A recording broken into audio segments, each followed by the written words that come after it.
Hi hello welcome to MTV. గత శుక్రవారం నాడు భైరవపట్నంలో జరిగిన భారీ అగ్ని ప్రమాదం జరిగిన ప్రదేశానికి అయితే మనమైతే వచ్చేసాం. ఈ యొక్క అగ్ని ప్రమాదంలో చాలామంది ప్రాణాలు కోల్పోయి అండ్ చాలా ఆస్తి నష్టం అయ్యి రోడ్డుల పాలు పడ్డారు. అండ్ గత ఆదివారం ఒక బాబు ప్రాణాలతో పోరాడి మృత్యువాత చెందాడు. గత మంగళవారం నాడు ఒక ముగ్గురు కూడా ప్రాణాలతో పోరాడి మరణించడం జరిగింది. అండ్ వాళ్ళ పరిస్థితి ఏంటి? ప్రాణాలు కోల్పోయిన బంధువులు, రోడ్డు ఎక్కిన జీవితాలు. ఈరోజు ఎంటీవీ మీ ముందుకు వచ్చేసింది.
సార్ నా పేరు నాగేంద్రమ్మ సార్. మేము 30 సంవత్సరాల నుంచి ఇక్కడ ఉన్నాం. మాకు ఎవరు పట్టించుకోలే, అడుక్కొని తింటున్నాం. మా గుడిసెలు 9 గుడిసెలు పోయింది. ఇంకా మేము ఎవరికి చెప్పుకోవాలో తెలీదు. మేము గవర్నమెంట్ వాళ్ళకి పట్టించుకోవటం లేదు. మాకు గుడిసెలు లేదు, ఏం లేదు, అంతా కాలిపోయింది సార్. తరికితే ఆరుగురు కాలిపోయింది సార్. 6 నుంచి 5 చచ్చిపోయారు, ఒకటే బతికి ఉండేది సార్. అది కూడా ఎట్లా ఉండదో తెలీదు. ఎలా కూడా పోయింది. రోజుకి 2, రోజుకి 3, రోజుకి 2 అంతా చచ్చిపోయినారు సార్. మా పరిస్థితి ఏందో మీరే చూసుకోవాలి సార్. ఏ సమయంలో జరిగిందమ్మా ఈ ప్రమాదం? మంగళవారం రోజు సార్, శుక్రవారం నైట్ 9ంటికి. ఎవరి వల్ల, లేకపోతే ఏదన్నా ప్రమాదం జరిగిందా అంటున్నా? Gas sir. పాప చిన్న పాప ఏడుస్తుంటే ఆకలితో గ్యాస్ లింక్ ముందుగా అన్నం చేసినారు. చేసేదానికి చేయలేదు మూత. మరి వీళ్ళంతా అగ్గిపెట్టి కాల్చుకొని పాల పని ఎక్కించి కాల్చేదాకా గ్యాస్ పేలిపోయింది సార్. పేలిపోయేదాకా ఇంకా అక్కడ ఆకటం లేదు, అంతా పరిగెత్తే పోయింది. 9 గ్యాసులు, అంతా గ్యాస్ పగిలింది సార్. 9 ఇల్లు అన్ని 9 గ్యాసులే. అదే సార్, పెద్ద బండలే. ఒక్కొక్క ఇంటికి ఒక్కొక్కటి ఉండి అక్కడ ఇల్లంతా అక్కడ పెట్టి ఉంటారు. అప్పుడు ఎవరికన్నా ప్రమాదాలు జరిగినాయా? అప్పుడు మరి మీ అందరు ఉన్నారు కదమ్మా? అందరూ ఉంటే మా ఇల్లు మేము పరిగెత్తేదాకా, మేము బయటపడితే వాళ్ళు కూడా పారిపోయి కాదు, వాళ్ళు గేట్లు వేసేసినారు సార్. లోపల దోవలు వచ్చేస్తుందని. ఎక్కువైంది ఇక్కడ. కోళ్ళు దొంగతనం అయితే ఇప్పుడు జాగ్రత్త పడాలని తలుపు 8కి 9కి వేసి కట్టేస్తాం. ఏదైనా సీరియల్ ఏదైనా చూస్తూనే ఉంటాం లోపల వెళ్ళి. ఇలాగ జరుగుతుందని తెలియదయా అనుకోలేదు. కార్తీక్, చరణ్, వంశీ. వయసులు కార్తీక్కి 16 సంవత్సరం అవుతుంది, చరణ్కి 18 అవుతుంది, వంశీకి 24 అవుతుంది, 25, అమ్మాయికి అయితే 22, బాబుకి అయితే 2 సంవత్సరం. 6 ఒకేసారి 5 చచ్చిపోయారు. అంటే శనివారం రోజు బాబు, మళ్ళీ దాని తర్వాత రోజుకి ఏదో ఒక మృత్యువాత పేరు వింటున్నారు. అన్నం తినలేదు, ఏం తినలేదు. ఆ పేరు వింటే మేము మా గుండి పట్టుకొని నిద్ర లేదు రాత్రి నుంచి. ఒక రోజుకి ఒక మాట వస్తే పట్టేస్తున్నాం. రోజుకి ఇంకెవరు మాట ఇంకెవరు మాట. మొత్తం ఎంతమంది హాస్పిటల్ అడ్మిట్ అయ్యారమ్మా? 6 6గురులో వాళ్ళ పెద్దవాడే ఒకడే నానే బాగున్నాడు. మిగతా 5 చచ్చిపోయారు. మొన్న ఈ రోజు ఒక రాత్రి వంశీ అని కుర్రోడు చచ్చిపోయాడు. ఆ అబ్బాయి బాబు తండ్రి ఈ 4ంటికి చచ్చిపోతే దానికి సమాధి చేసేదాన్ని. ఉదయం 4 గంటలకు ఈరోజు ఇంకా రాలేదా బాడీ? కోల్కొండలో వస్తారయ్యా పోస్ట్ మీద తీసుకొచ్చి. 40 నిమిషాలకి జరిగింది ఇది. బిడ్డలు అందరూ నిద్రలో ఉన్నారు. అందరూ పనుకొని బిడ్డలన్నీ నిద్రపోయేటప్పుడు చిన్న బిడ్డ ఏడుస్తున్నప్పుడు ఆడమనిషి ఏం చేస్తుందని అంగడి కొట్టులోంచి పోయి పాల ప్యాకెట్ తీసుకుని గ్యాస్ బండ మీద లీక్ అవుతుందని ఎప్పటి నుంచో గమనించలేదు వీళ్ళు. అవి మనం ఈ వాతావరణం, ఈ గాలి వల్ల ఏం అర్థం కావట్లా. అది గుడిచుల వల్ల, గుడిచులోంచి బయట గాలిపోయే సమస్య లేదు. అది లోపలే అది లీక్ అవుతున్నప్పుడు వీళ్ళు ఎవరు గమనించాల. ఆ ఆడబిడ్డ ఏం చేస్తుంది, పొయ్యి మీద పళ్ళెం పెట్టేసి పాలు పోసింది. ఇప్పుడు నిప్పు అంటించబోయి ఆ మంట అక్కడ కాకుండా గ్యాస్ బండకు అతుక్కొని దాంట్లో 6 మందికి తీవ్ర గాయాలు. మొత్తం అందులో అందరూ ఒక ఇంటి వాళ్ళేనా? ఒక ఇంట్లో వాళ్ళే. అందులో షారుఖ్ ఖాన్ అనే అతను ఒక్కడే బతికారు. వంశీ, కార్తీక్, చరణ్, మనం అను, ఆ చిన్న బిడ్డ రిషి, విక్కీ, వాళ్ళు 5 మంది చనిపోవడం జరిగింది. అది వాళ్ళ ప్రభుత్వం ఏమన్నా సాయం చేస్తారని పెద్దోళ్ళు కూడా వచ్చారు. మీకు ప్రాణం ఏం కాదు అని చెప్పారు, కానీ ప్రాణాలని ఆపుకోలేదు, వదిలేశారు ఆ ప్రాణం. అది ఆడ జరిగిన కథకి ఇప్పుడు అందరూ రోడ్డు మీదే కూర్చొని ఉన్నారు. ఎవరికి అన్నం లేక పెద్దోళ్ళకి 2 పూటలు అన్నం పెట్టారు. అందరు రోడ్డు మీద కూర్చొని ఆలోచిస్తున్నారు. వాళ్ళు చనిపోయిన వాళ్ళు ఏడుతున్నారు. ఇప్పుడు వంశీ అనే అతను చనిపోతే పూలకొండ ఇప్పుడు తీసుకొస్తారు సాయంత్రం 4 గంటలప్పటికి. ఆ బాడీ పోస్ట్ మార్టం చేసి అప్పుడు లేదు పూలకొండ తీసుకొస్తాను అంటున్నారు. వాళ్ళ అమ్మ నాన్న అక్కడే ఉన్నారు కాబట్టి, వంశీ వాళ్ళ అమ్మ నాన్న అక్కడే ఉన్నారు కాబట్టి ఆ శవం కూడా అక్కడికే తీసుకుపోతాను అన్నారు. అను కూడా అక్కడే దానం చేసాం. 10 ఉంటుంది కరెక్ట్గా, 10-11 లోపలే, 10-11 లోపలే ఉంటుంది. ఇంకొక విషయం ఏంటంటే మరి మీకు ఎలాగ ఇప్పుడు మరి 9 అన్ని దహనం అయిపోయింది కదా, ఆ 10 ఇంట్లో సంబంధించిన ఇక్కడ ఎవరు ఉన్నారా?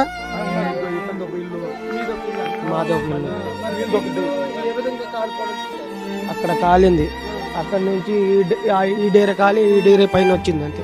ఈ డేర నుంచి ఈ డేర 10 నిమిషాలు గ్యాప్ ఇలా, సెకండ్ కూడా గ్యాప్ ఇలా, సామాను తీద్దామని కూడా సెకండ్ కూడా గ్యాప్ ఇలా. ఫోన్లు మొత్తం 50-60 వేలు ఫోన్లు లాగా 1,00,000 ఫోన్లు లోపలే మొత్తం. ప్యానం ఉంటే అప్పుడు కొనుక్కొచ్చని భయంతో అప్పటికి సగం మంది సాయం చేసి మేము అప్పటికి ఉన్న కొన్ని బండలు తీసాం. కొంతమంది నిద్రలో ఉన్న వాళ్ళందరూ కూడా బయటికి లాగేసాం.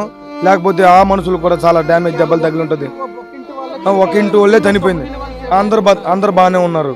వాళ్ళందరూ బయటకు వచ్చేసారు.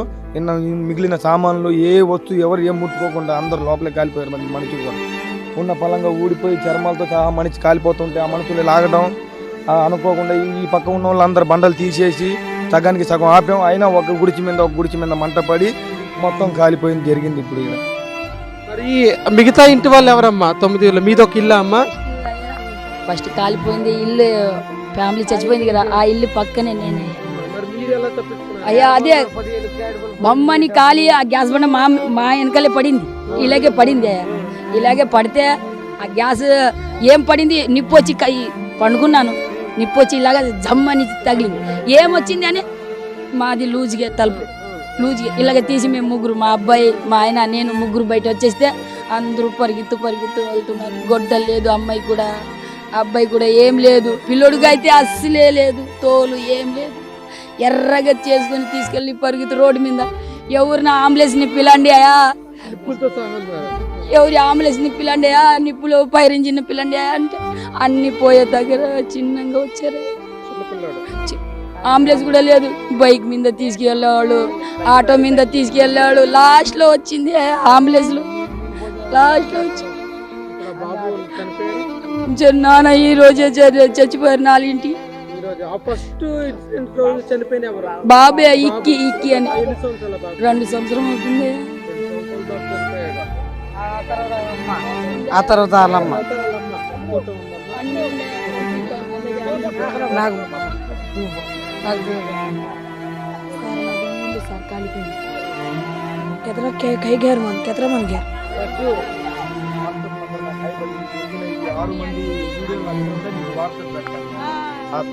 ఇలాంటి ప్లాస్టిక్ డేరా వల్ల అసలు ఎక్కడ అసలు ఆపేదానికి కూడా మాకు కుదరలేదు. టక్కుమంటే టక్కు కాలుకుంటా వెళ్ళిపోతుంది. ఏం చేయాలా ఏం తీసుకోవాలా, అసలు పిల్లకాయలు మాత్రం తీసుకొని ఉన్న పలంగా రోడ్డు మీద వెళ్ళిపోయామయ్యా.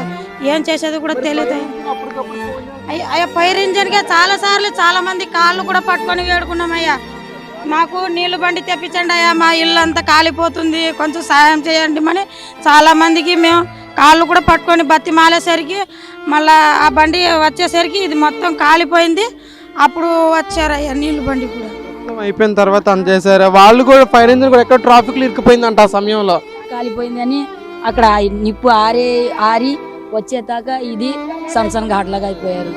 మళ్ళీ అయిపోయింది అంటే చూడడానికి కూడా మనం చూస్తాము, మొత్తం నేలమట్టానికి అయిపోయింది. అసలు ఒక్క మనుషులు సంచరించిన ప్లేస్ అని చెప్పడానికి కూడా లేకపోయింది.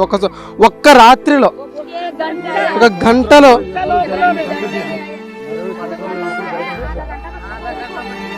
నిజంగానే అసలు ఎంత అయ్యిందో, ఎంత మీరు కూడా అసలు ఉమ్మడికి అందరు కలిసి ఉంటూ ఇంకా పక్కనున్న ఇవి అంటుకోవాలా, మీరు ఆపారు పారిపోకుండా. ఈ అమ్మాయి గ్యాస్ లాగిపోయి ఉంటే ఇది కూడా తగ్గిపోయేది. రాత్రి వచ్చే తాగాయా ఈ ఊళ్ళో పాపం సగం మంది. ముందు రోజు హాయిగా ఉన్నాయా, పిల్లోడితో ఆడాను, పిల్లోడితో తినిపించాను. కొత్త సినిమా వచ్చింది కదా బాబా అన్న, వెళ్ళి వచ్చిన సినిమా చూసుకుని వచ్చారు వాళ్ళు. ఎక్కడ వెళ్తున్నాను అంటే సినిమాకి వెళ్ళి వస్తున్నాం మేము అన్నారు. వెళ్ళి వచ్చినాక వాళ్ళు అందరూ స్నానం చేసుకొని అన్నం వండుకొని తిన్నారు. సాయంత్రము వాళ్ళ మొగుడు మంట అక్కడ పెట్టుకొని సాయంత్రం దాకా పిల్లోడిని ఇలా పండుకోబెట్టుకొని లోపల వచ్చి పండుకోబెట్టారు. పండుకోబెట్టినప్పుడు బయట వచ్చినప్పుడు ఆయమ్మ అరిచింది, రా పండుకుందామని. జిమ్కి వెళ్ళి బాబు ఆ రోజు కూడా వెళ్ళలేదు. జ్వరము 200 డిగ్రీ వచ్చేసి అన్నారు. జిమ్కి ఆ పిల్లోడికి వెళ్ళి ఆసుపత్రి చూపించుకుని వచ్చారు. వచ్చి చూపినప్పుడు అప్పుడు కూడా పాలు చేపించి తాపించింది. అప్పుడైతే ఇలాంటి జరుగుతుంది వాళ్ళకి తెలియదు కదా. చక్కగా మంచిగా ఆ రోజు ఎంత ఆనందంగా ఉండి సినిమాకి వెళ్ళారంటున్నారు. వాళ్ళు ఊహించలేదు ఇటువంటి ఘటన. అవ్వ నాకు తినిపించావా, చాక్లెట్ తినిపించావా అని చాక్లెట్ తినిపించాను. ఒళ్ళో కూర్చోబెట్టి మాట్లాడారు, ఆడారు, అందరికి నవ్వేశారు. అదే చెప్తున్నారు. మీరు చూసే ఆ సమయంలో వాళ్ళ దగ్గర బట్టలు కూడా లేకుండా మంటలతో ఉరికెట్టారని చెప్తున్నారు. మా వాడిని అన్ని కప్పేసి ఆడడానికి ఏం లేదు అసలు. ఆ అమ్మాయి చచ్చిపోయింది కదా, మొన్న ముగ్గురుగా చెప్పాము. రాత్రి వెళ్ళి దానం చేసి వస్తే పొద్దున ఇంకొకటి వాళ్ళ ఆయన చచ్చిపోయింది చెప్పేశారు. మళ్ళీ వెళ్ళాలి, మళ్ళీ ముగ్గురికి. వాళ్ళక్కడ నెల్లూరులో 2 తీసుకెళ్లారు. 2 కుర్రోళ్ళే. ఇద్దరికి పోసి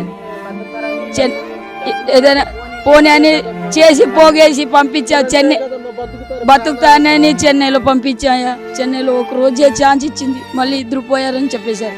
ఆ కాళ్ళు చేతులు పడిపోయిందా, నిప్పు పడిందే. ఇది కూడా కాలిపోవాల్సిందే. ఇది పెద్ద మంట కదా, ఇటు నుంచి అసలు రాలేమయ్యా.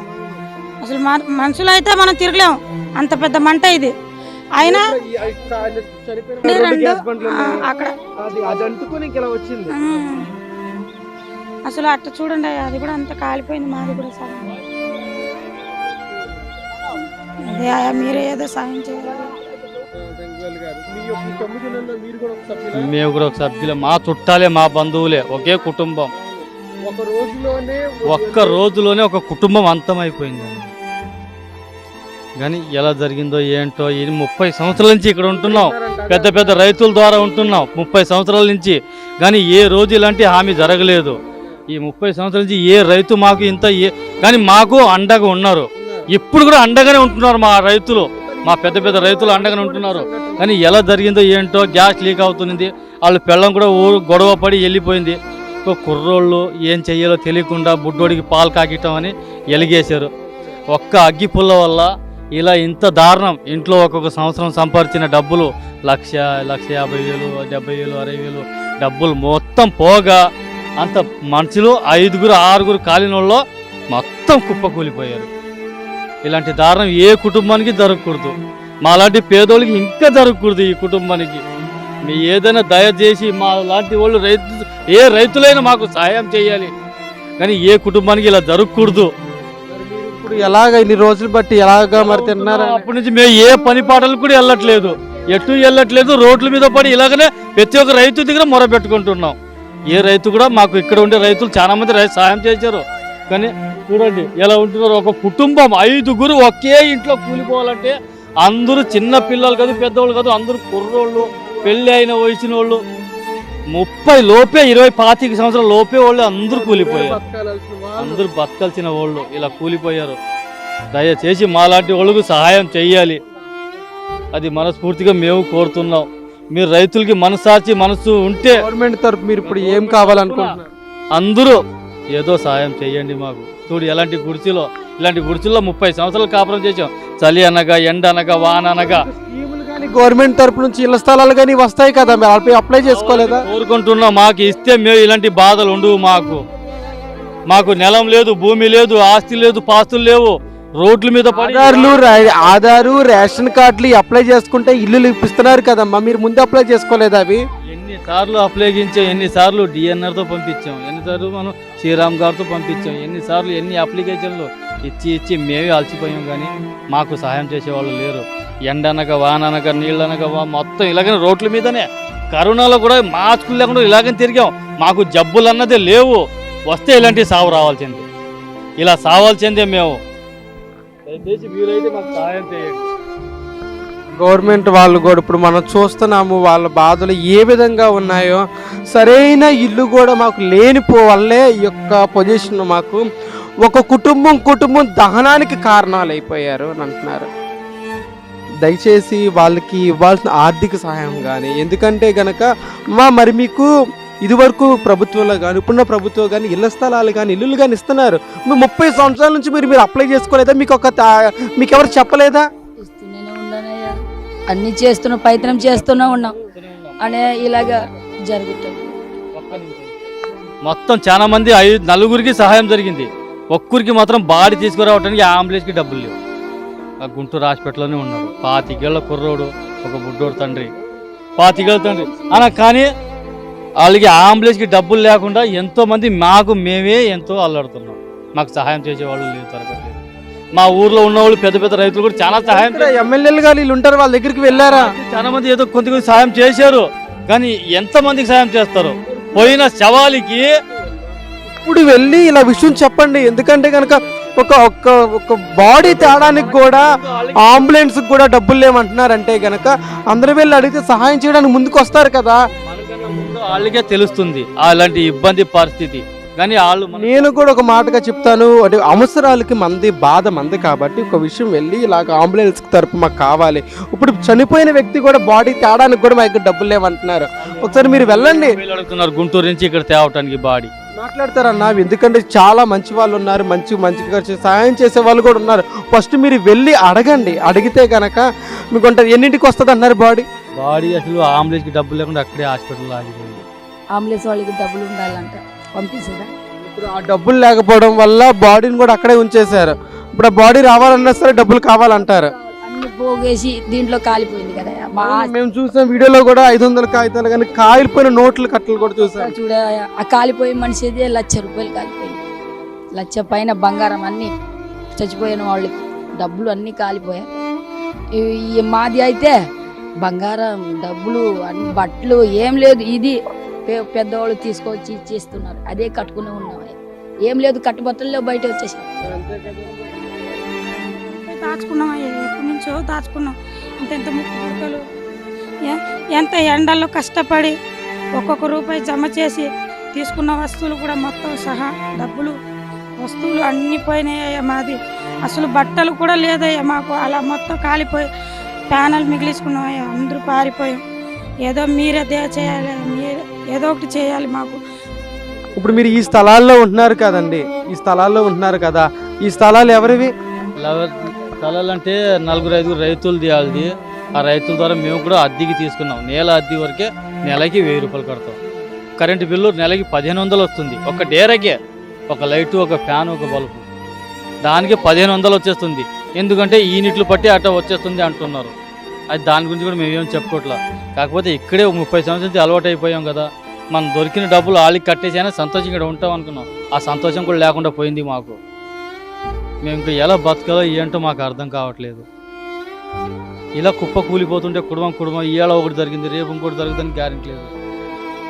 దాని గురించి ఎలా బతకాలో మీరే చేయలేదు సార్. బాడుగు మీద ఉన్నాయా, బాడుగు మీద ఉంటే రేకులు షెడ్ ఉంటే బాడుగులో 2,000, ఇది కూడా 2,000 3,000 అయిపోతుంటే ఉట్టి మా సొంతం మేమే వేసుకుంటున్నాం. గొడిసెలు 1,200 వేస్తున్నాం. అలాగే చేస్తున్నాయా, మీరే చేయాలి. ఈ సమస్య అయిపోయిన తర్వాత కూడా ఖచ్చితంగా సరే ప్రయత్నించండి. ఇళ్ల స్థలాలకు కానీ వీటికి కానీ, ఎందుకంటే ఆధార్ కార్డులు ఉన్నాయి అంటున్నారు, రేషన్ కార్డులు ఉన్నాయి అంటున్నారు. మేము చెప్తాము ఆధార్ కార్డులు ఉన్నాయి అంటున్నారు, రేషన్ కార్డులు ఉన్నాయి అంటున్నారు. వీటన్నిటిలో కొన్ని అప్లై చేసుకొని మీకంటూ ఇళ్ల స్థలాలు కానీ ఇల్లు కానీ ఇస్తారు. మీరు అందరూ ఒక యూనిటీగా వెళ్ళి నాయకులు వెళ్ళి కలవండి. ఎందుకంటే ఇంత గొప్ప ప్రమాదం జరిగిన తర్వాత, ఇంత భారీ ప్రమాదం జరిగిన తర్వాత, ఇంత ఆస్తి నట్టు, ఇంత ప్రాణ నష్టం కూడా జరిగిన తర్వాత మీ కోసం పట్టించుకోవాలి ఏ గవర్నమెంట్ అయినా సరే. మరి మీకు ఇప్పుడు ఫుడ్ ఎలాగమ్మా? ఇక్కడ కూర్చుంటున్నా, రైతు వాళ్ళు వచ్చి చూసి ఏదైనా హోటల్ నుంచి పార్సల్ తెచ్చి ఇస్తారు అంతే.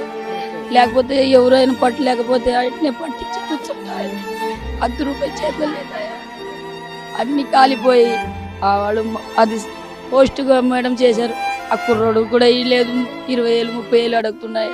అది ఎట్ట ఇస్తామని అది ఖాళీ చేతులు ఉనుకుతున్నాయి.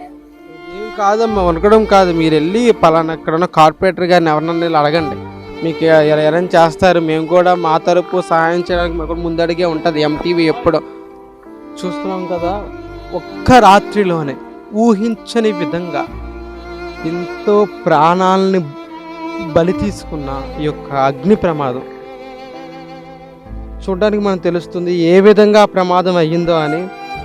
అందరూ రోడ్డున పాలు అయిపోయి మనం చూస్తున్నారు, రోడ్ల మీద కూర్చొని ఉంటున్నారు. పిల్లలు కానీ ఒక్క జనాలు కానీ వాళ్ళు సరైన ఫుడ్ కూడా వండుకోవడానికి ప్లేసు లేదు, అండ్ వండుకోవడానికి డబ్బులు కూడా మొత్తం కాలిపోయాయి. మా పిల్లలు కూడా పాల ప్యాకెట్ తెచ్చే ఒక్క స్థితి కూడా మాకు లేదంటున్నారు. అండ్ ఇప్పుడు వీళ్ళతో మాట్లాడిన మాట ఇంకా బాధాకరమైన విషయం ఏంటంటే, ఈరోజు మరణించిన మనిషిని గుంటూరు నుంచి ఇక్కడికి తేడానికి అంబులెన్స్కి డబ్బులు కూడా లేక ఇంకా బాడీని అక్కడే వదిలేశారంట.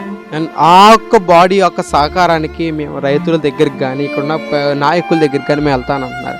మా ఎంటీవీ తరపు కూడా మేము తెలియచేస్తున్నాము, నాయకులు ఎవరన్నా ఉంటే రాజకీయ వ్యక్తులు ఫస్ట్గా ఫస్ట్ వాళ్ళు చెప్పే నోటి నుంచి 30 సంవత్సరాల నుంచి మేము ఇలాగే బతుకుతున్నాం.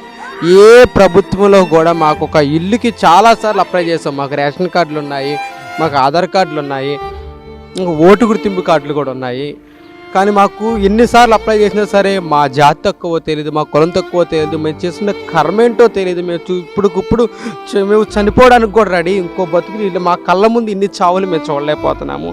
ఈ విధంగా అయిపోయింది. రేపు ఉదయాన్ని ఇంకో ఏ విధంగా మేము బతకాలని అంటున్నారు. దయచేసి ప్రభుత్వం వాళ్ళ వంక చూసి ఈ యొక్క సమస్యని త్వరగా పరిష్కరించాల్సిందిగా మా ఎంటీవీ తరపు మీకు కోరుకుంటున్నాను. 1989లో విజయ స్కిన్ హాస్పిటల్, 2011లో విజయ లేజర్ సెంటర్, 2016లో విజయ హెయిర్ కేర్ సెంటర్ ప్రారంభించిన ప్రముఖ చర్మ వ్యాధుల నిపుణులు, గోల్డ్ మెడలిస్ట్ డాక్టర్ సుబ్బారావు గారి నేతృత్వంలో గత 35 సంవత్సరాలుగా నిరంతరం వైద్య సేవలు అందిస్తున్న ఏకైక అత్యంత ఆధునిక సంస్థ మీ Vijaya hair skin and laser centre. ఏలూరులో మొట్టమొదటిసారిగా అన్ని రకాల పరికరములతో పెట్టిన ఏకైక సంస్థ Vijaya hair skin and laser centre. అనుభవజ్ఞులైన డాక్టర్స్ చే అత్యంత మెరుగైన వైద్య సేవలు అందిస్తున్న సంస్థ. అన్ని రకాల ట్రీట్మెంట్లు, hair, skin, nails, hair transplantation, skin tightening, tattoo removing వంటి అన్నిటికీ కూడా ఏకైక సంస్థ Vijaya hair and laser centre. మా అడ్రస్ శంకరమఠం వీధి, ఆర్ఆర్పేట, ఏలూరు 2.